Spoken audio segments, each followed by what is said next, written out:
The blasphemous fiasco of the opening ceremonies of the Olympics blew up while I was traveling, and so I began by recognizing that I'm late to the party. I would apologize for that if it were in any way my own fault, but in this case at least it was not. I didn't even get to post before an inadequate apology was dragged out of them. What I would like to do here is devote exactly one paragraph to the blasphemy itself, and then turn my attention to the task of admonishing my fellow Christians on the one aspect of their reaction to the whole thing that missed the boat biblically. The blasphemy was ugly and deliberately so. The image of God is borne by man and woman, male and female, with man the glory of God, and the woman the glory of that glory. It is glory in the first instance, and then feminine glory is layered on top of glory after that. The point of such blasphemy is not to offer us the vision of an alternative glory, of another god or goddess, but rather to vandalize the image of God that we have been given. It does no good to point out how lame and wretched the whole thing is, because that would be like telling a vandal that the orange paint he threw on the Flemish masterpiece ruined it. Yes, of course, he would say. The point was the ruin of it. The point is not to display virtuosity, but rather hatred. Imagine a king in an invincible castle on the hill, good and wise in all his ways. Despite his wisdom, there was a village in the valley down below, the residents of which hated him. Although their hatred was very great, there was no way for them to overthrow him or the forces in his castle. And so they resorted to the only thing they could do in such a circumstance, which was to burn the king in effigy. They could not reach him, but at least they could vent their venomous spite by defacing his image. And so that is the meaning of the sexual revolution and all of its demented iterations. Homosex, drag sex, tranny surgeries, obesity is sexy, you hater, promiscuity, sodomy, prostitution, pedophilia, and all the rest of the creepy crawlies hiding under that plus sign. Abraham Kuyper once said, over 100 years ago, that they would not be satisfied until they had made man into woman and woman into man. And here they all are, and they are still not satisfied. The apostles Peter and John both tell us this. Beloved, do not be surprised at the fiery trial when it comes upon you to test you, as though something strange were happening to you.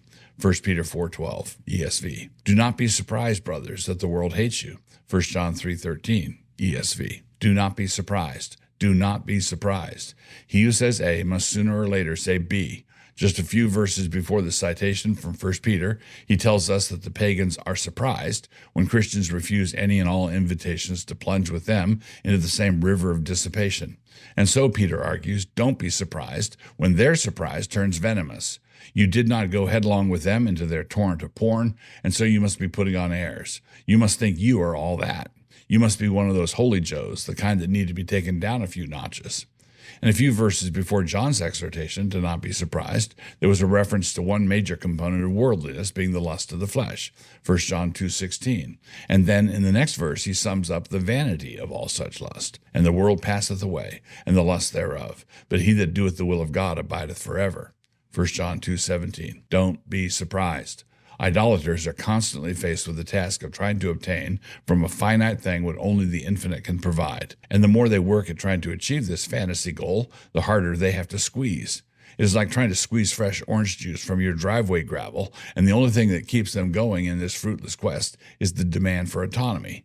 This is the demand that their own limited and finite soul become the source of endless satisfaction. The only result is endless dissatisfaction, where the worm does not die, the fire is not quenched, but the rebel soul still perseveres. The internal lure to idolatry is the way it promises some sort of successful autonomy.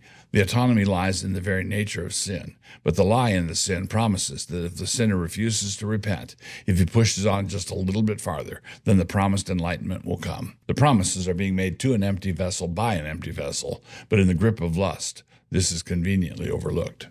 The hearts that generate this kind of blasphemy are shriveled up beef jerky hearts. When it starts to dawn on them that they will never reach the satisfaction they dreamed of, the task turns to wrecking the pretensions of those Christians who are acting all forgiven-like, walking around like they are at peace with God and man. This is not to be tolerated, and so the response is to bite and scratch. The answer, of course, is not to be found in an erudite explanation of some finer point of theology. The answer is to be found in what Christ said at that supper they so obviously attacked. This cup is the cup of the new covenant. This is my body, which is broken for you. That is, the enemy they insist must be thrown down, but as it turns out, it is the one thing that can never be thrown down.